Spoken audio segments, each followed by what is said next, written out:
Ben Tulfo gustong patahimikin ng palasyo. Aba, grabe na naman to ah. Kamakailan lang ay nasangkot sa kanya-kanyang sa tutusin, labas naman si Ben Tulfo sa issue ng mga kapatid niya. Kamakailan lamang ay nagkaroon ng mga talagang usapin. Etong magkakapatid na Tulfo, lalong-lalo na kay Senator Rapi Tulfo at dito kay Congressman Erwin Tulfo, na kung saan ay etong si Senator Rapi Tulfo ay binatikos ng netizen dahil sa biglang parang na naging nawala na parang bula ang usapin about sa PCSO. At ito naman si Erwin Tulfo ay nabulgar ang kanyang sikretong itinatago at binulgar nga ito ng isang vlogger na nagngangalang Maharlika na ito ay gumamit ng ibang pangalan sa ibang bansa. At talagang talagang pinag-usapan yon ng buong Pilipinas. Eto naman ngayon ay may isa pong may isa pong issue na naman na naibalita mapatungkol dito sa mga Tulfo na etong pagtanggal or disqualify or disqualification sa COMELEC ng magkakapatid na Tulfo. Ito nga si Erwin Tulfo at si Sir Ben Tulfo. Di alam nyo dito, kaming mga banateros, may mga nababasa nga kaming komento minsan kapag naiaangat or naipopromote namin or napagmamalaki namin itong si Sir, future Senator Ben Tulfo. Hunaan ko na kayo agad kasi baka ma-misinterpret na naman ako. Baka ano na naman ang isipin nyo sa akin. Pag-usapang PDP laban, straight ako dyan. Wala akong papalagpasin at lahat yan na iboboto at susuportahan ko. Especially to Pastor Apollo C. Quiboloy. Diba? So, alalahanin ho natin ilan lang ba sila? So, hindi naman na marami pang pwedeng idagdag. At eto, napupusuan ko, naidagdag ko doon si Ben Tulfo. So bakit nga ba napupusuan ko ito? Explain ko ho sa inyo bago tayo magpunta doon sa pinaka-topic natin. Alam nyo, kaming mga banateros ay hindi ho kami tumitingin sa halimbawa, sasabihin ng ibang tao na, ay wag mo iboto yan si Ben. Yung kapatid niyan, pumirma doon or gustong magpa-impeach kay Bibi Sara. Ay wag niyo iboto si Ben Tulfo kasi yung asawa ni Rapi Tulfo at anak pumirma sa impeachment kay Bibi Sara Duterte.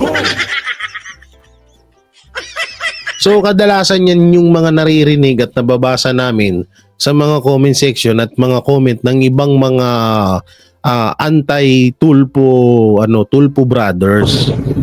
So ito, isipin nyo anong kinalaman ni Ben Tulfo sa pagpirma? Hindi ko yung pagpirma ng asawa at anak ni Rapi Tulfo doon sa impeachment kay Bibi Sara Duterte ay kahit ako din po ay galit ho doon at against po kami ng mga banateros doon.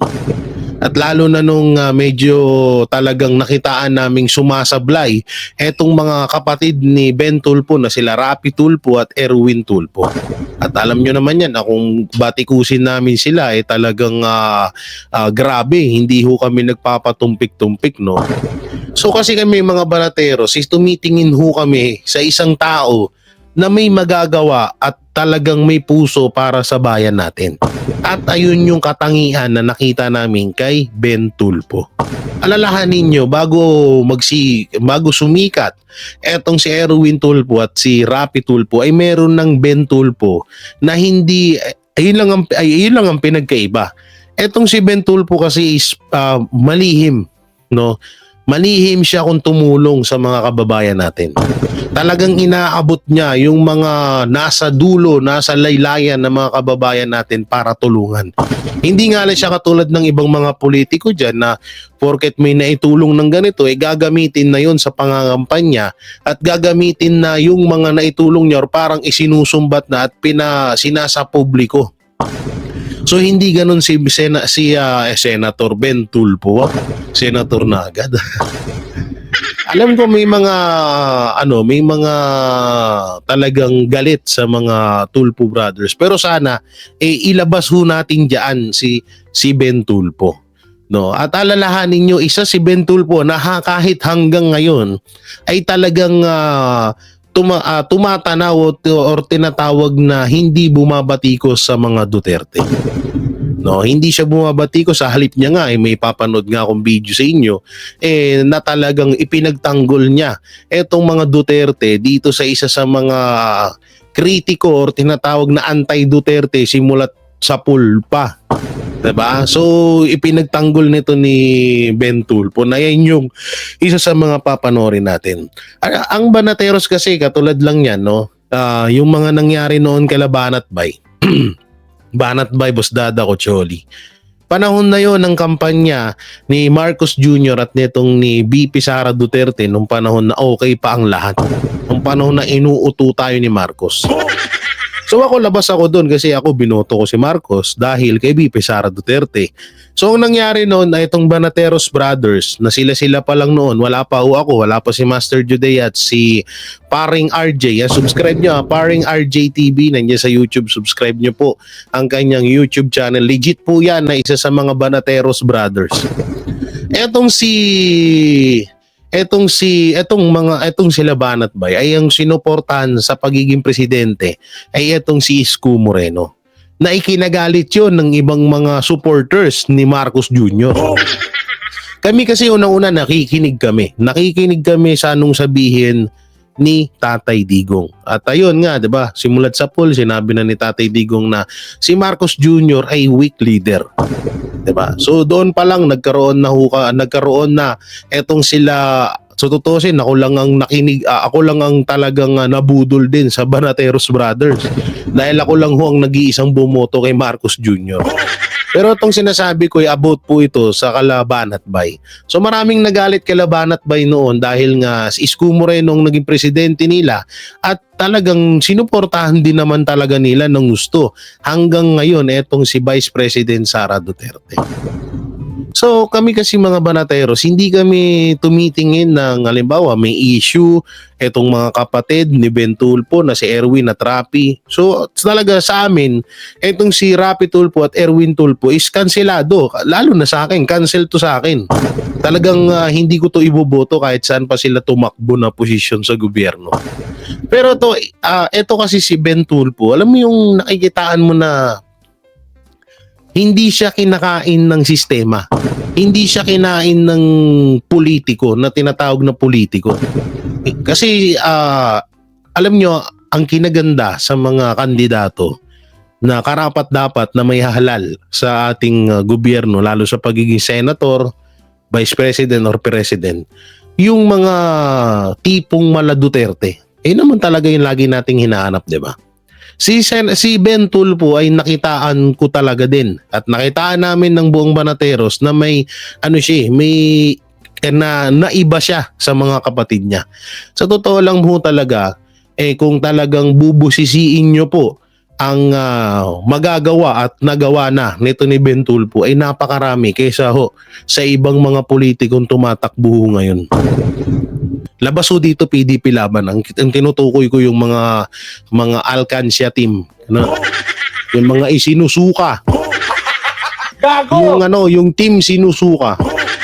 Kasi ito si Ben Tulpo, hindi siya yung kandidato na yung todo forma. Kandidato na todo paganda. Yung kandidato na puro, alam mo yun, yung puro pasiklab kapag oras ng kandidatura. Si Ben Tulpo kasi noon at hanggang ngayon ay nananatili pa rin at siya na lang din talaga siguro. Para sa akin, sarili kong opinion, siya na lang yung nakikitaan ko sa magkakapatid na talagang umaabot sa mga kamay ng mga kababayan natin na hindi halos napapansin ng ating gobyerno. Mapagbundok ka man, basta yung mga kababayan natin na hindi na talaga napapansin ng gobyerno. Hindi katulad ditong mga ibang kandidato na tumatakbo ngayon na todo pasikat, tulong dito, tulong diyan, tulong doon. So ibahin niyo po si Ben Tulfo. Hindi siya ganoon eh. Hindi siya yung pala exposed ng ginagawa niya. So tayo na lang magugulat na tayo na sa ditong lugar na to si Ben Tulfo tumulong.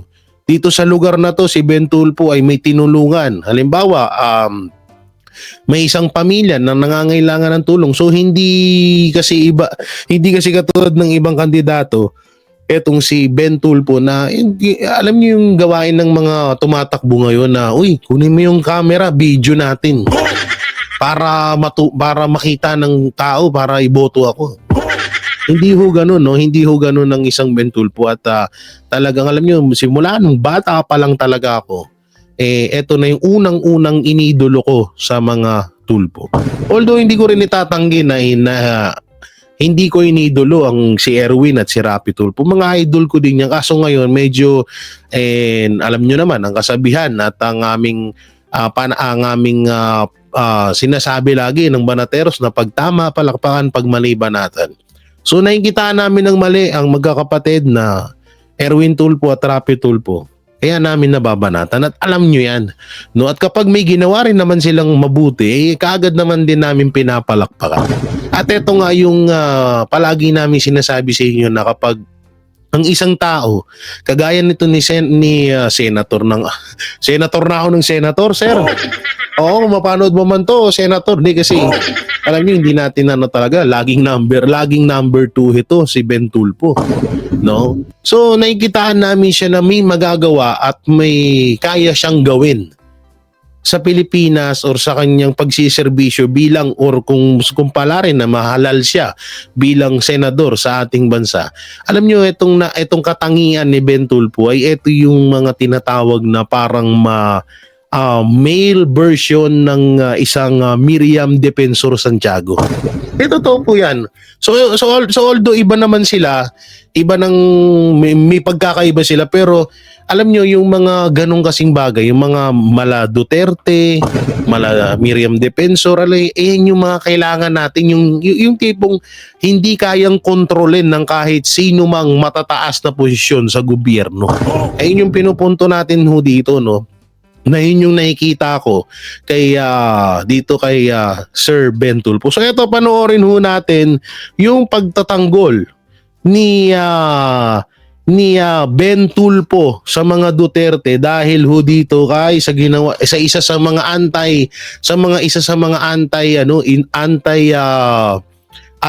Duterte.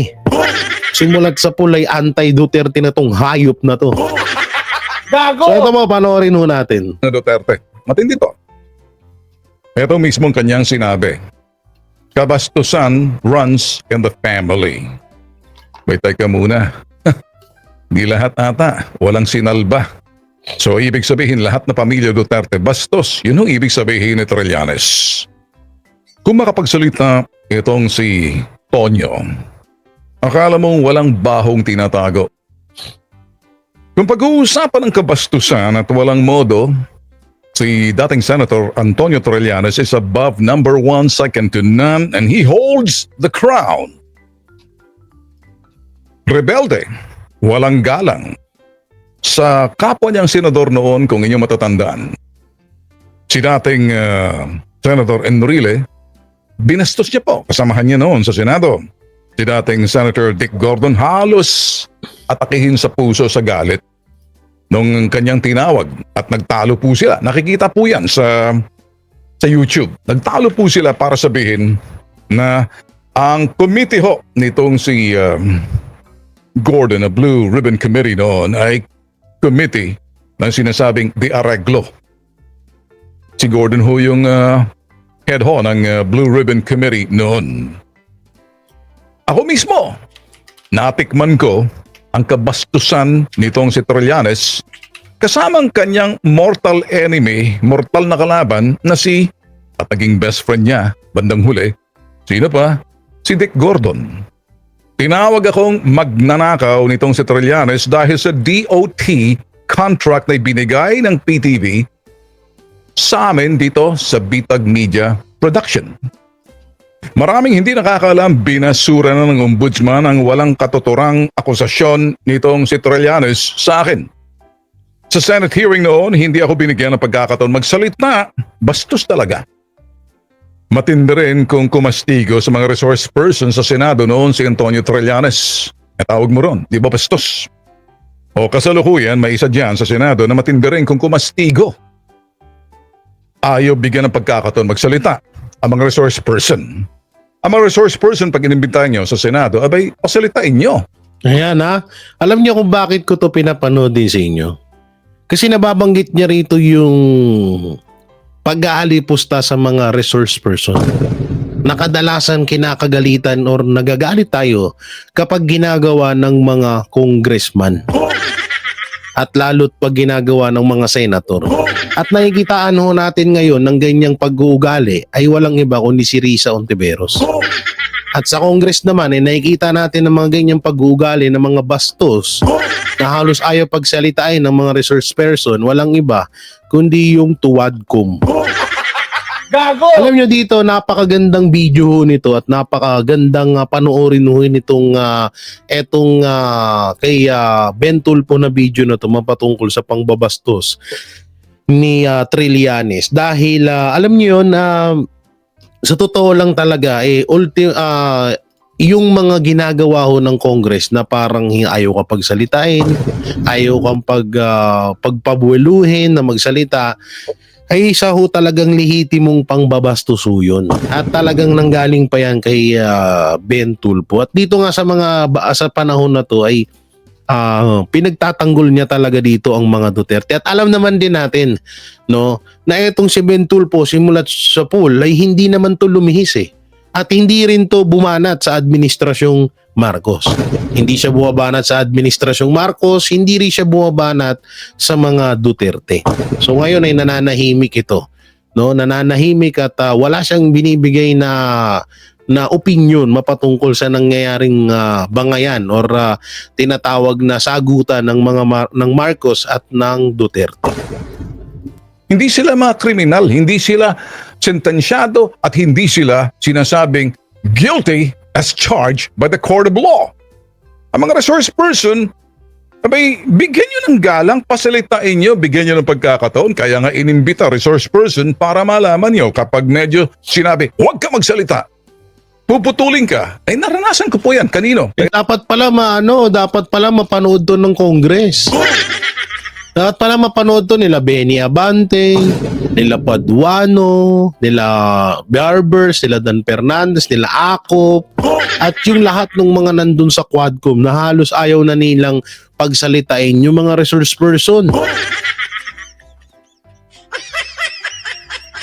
So alam nyo, ako na-excite ako dito sa taong ito na mahalal to sa na maihalal to sa Senado. Dahil alam naman na natin ngayon na talagang alam na natin yung magiging plano ng administrasyong Marcos. Kasi nga, 'di ba? Kaya nga nagbuo sila ng sarili nilang lineup is para makontrol ho nila lalong-lalo na yung impeachment kay VP Sara Duterte.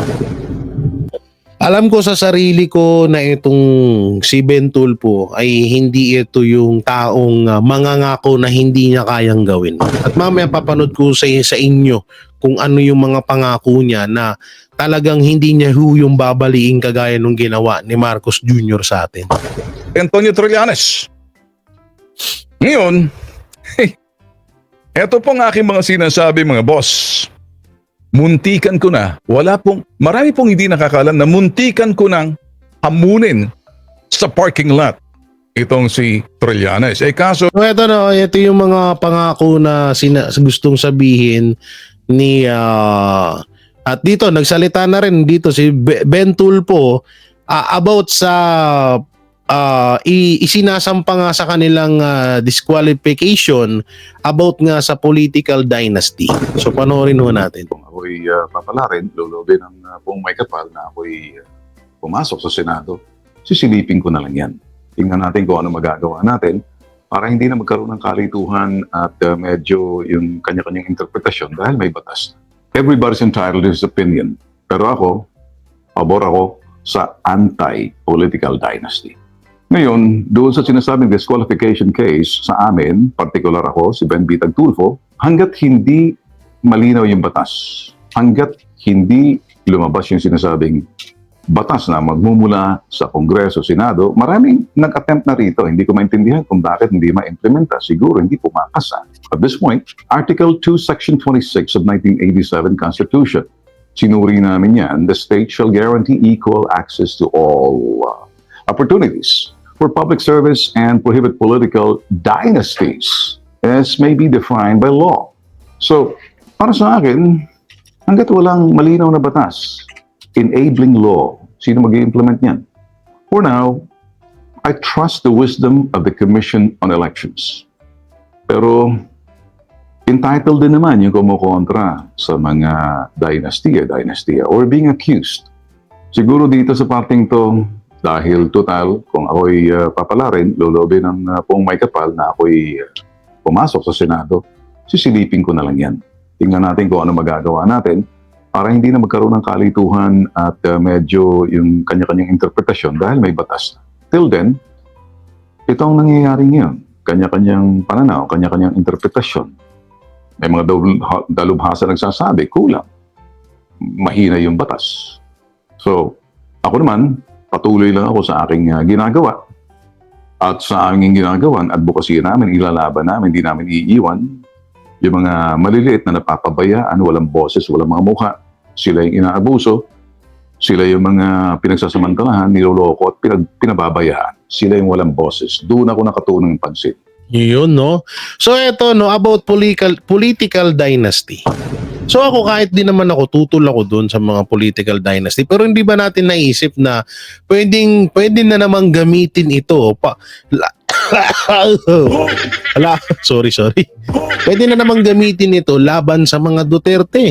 Kasi pag alam naman natin na kung political dynasty lamang, palagi huyang ibinabato sa mga Duterte. Pero wag ka. Mga Duterte ba? Mga Tulfo lang ba ang may political dynasty ngayon? Tututusin, etong mga to tumatakbo pa lang. Pero itong ipapakita ko sa inyo ay mga nakaupo na. Katulad lamang ho nito. Speaking of political dynasty, no? Speaking of political dynasty, eto po. Yan, katulad lamang ho niyan. Ang makikita nyo ho dyan sa screen natin, ito po ang pamilya na Ko. Oo. Ko. So kung political dynasty lamang ang usapan, isa rin din po yan dyan, itong best friend ni Banat Bay, na kung saan ay isa sa mga nagkaso sa kanya. No, nandyan po ang si Saldico, ako Bicol Party List. At nasa baba niya naman po ang kanyang mga kamag-anakan. Ito yung brother niya na si Christopher Ko, running for 2nd District Congressman. At nandiyan naman ang kanyang anak na si Angelica Natasha Ko, na kung kamakailan lang din ho ay na-issue sa mga mamahaling bag. No, at nandyan din ho si kanyang kapatid ni Saldico na si Diday Ko, na running for Vice Governor. At meron pa nga po dito sa baba na kung saan ay dugtong-dugtong na ho dito kay Pido Garbin, na itong sila Bongalon, Salceda, Gutierrez at Gutierrez ang magkakapatid. At meron pa tayo dito. Don't worry, ha? Marami pa ho tayo kung about sa political dynasty lamang ho, ay may ipapakita rin po ako sa inyo about political dynasty. At marami ho dyan. Ito nga po, no? Asa na yun? Ito, yan. Kung makikita nyo dyan sa, ayaw maklik nung picture. Kung makikita nyo sa picture, nandyan po ang mga Marcos, na kung saan ay eto nga si Ferdinand Bongbong Marcos ang presidente ngayon, at ang kapatid niya na si Amy Marcos, at dito naman kay Bongbong Marcos ang kanyang anak na si Sandro Marcos, At dito naman sa anak ni Amy Marcos na si Mateo Marcos Manopok. Ano to? Manopok, tama. At ang kanyang kapatid naman na si Cecilia Araneta Marcos. At sa baba naman ito, nandyan ang mga magkakapatid na Romualdez at ang asawa ni Romualdez. Ay kung usapang political dynasty lamang, di hamak na mas madami ho ang nasa mga Marcos. Mas talo pa ho ng Marcos ang mga Duterte. Kung usapang political dynasty lamang. At alam ko marami pa ho dyan, no, na hindi pa natin na nakikita ng mga dynastiya na mga at eto pa nga kung makikita nyo nga ho dito, eto na. Eto mga bilyar, isa din ho ito sa mga may mga political dynasty pero ba't hindi na sisilip, no? So eto nga yung sinasabi nga namin na kung ano man po yung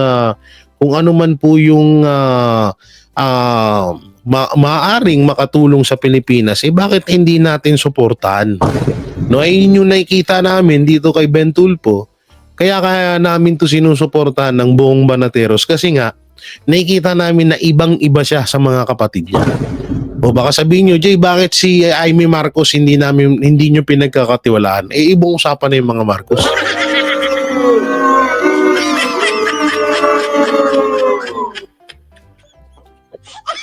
Ibang usapan na yung mga Marcos, no? Ibang na yun, may mas sobrang lalaho na ho yun.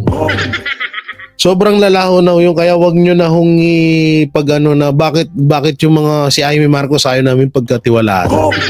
Alam nyo, sa tinagal-tagal na maraming kinaharap na issue ang administrasyong Marcos, talagang grabe na talaga. Kasi Ito, pansinin niyo, Miggy. Pagkumparahin natin si Amy Marcos at Ben Tulfo. Si Amy Marcos laging namamangkayan sa dalawang ilog. Na hindi natin alam kung saan ba talaga siya. Makikita natin bigla na nandoon siya, itinataas ang kamay niya ng kanyang kapatid ni si Marcos Jr. Andun siya sa lineup nila. Biglang pag na-interview mo, pag na-interview sasabihin na parang pabor siya sa mga Duterte. So doon, di ba, ang gulo? Hindi katulad dito ni Ben Tulfo na nananahimik. Hindi siya nagbibigay ng komento mapatungkol sa Marcos. Hindi siya nagbibigay ng komento mapatungkol sa mga Duterte. Ano ang ginagawa niya ngayon? Nakapokus siya sa kanyang programa sa Bitag at sa iba pa na para tulungan yung mga kababayan natin na nasa laylayan. No, ayun yung maganda dun Katulad lang ni Vice President Sara Duterte. Samut-sari ang binabato kay Vice President Sara Duterte ng mga issue. Pero asan si Vice President Sara Duterte? Nagtatrabaho, naglilingkod, ginagampanan niya kung ano yung nasumpaan niyang tungkulin dito sa Pilipinas.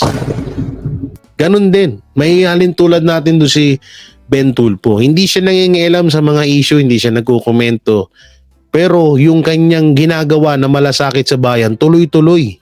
Hindi nga lang siya katulad ng ibang mga politiko na talagang binubulgar.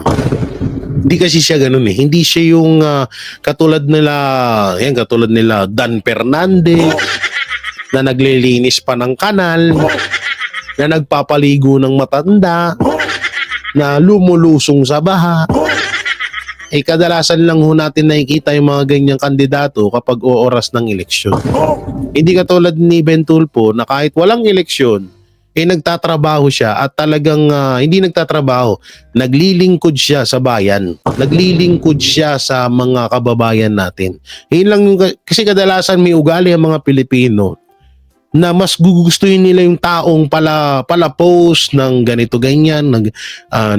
Naglinis ako ng kanal. Naglinis ako ng kanal, pinaliguan ko yung matanda, bait-bait ko. Kadalasan na yun yung mga ginugusto ng tao So si Ben Tulfo kasi hindi nga siya hindi niya isinasa publiko. No, nagugulat na lang tayo na, sa isang lugar dito may tinulungan si Ben. Sa isang lugar doon, nanguna pa si Ben.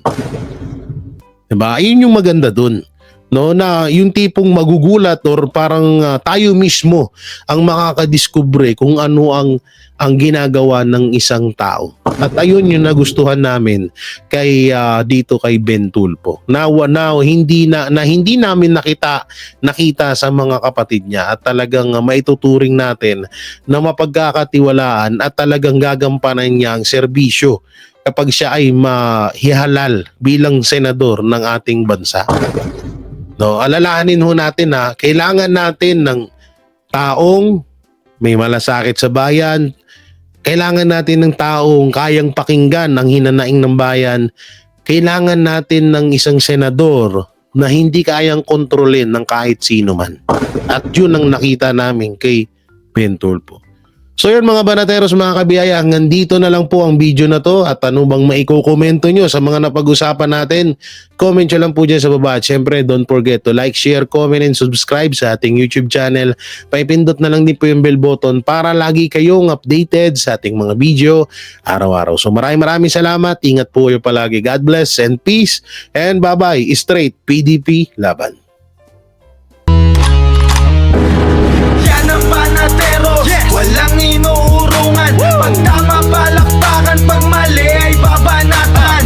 Yan ang Banateros, boses ng ordinaryong Pilipino. Banateros ay walang makakaawan. Walang inuurungan, Banateros ay tinutulungan.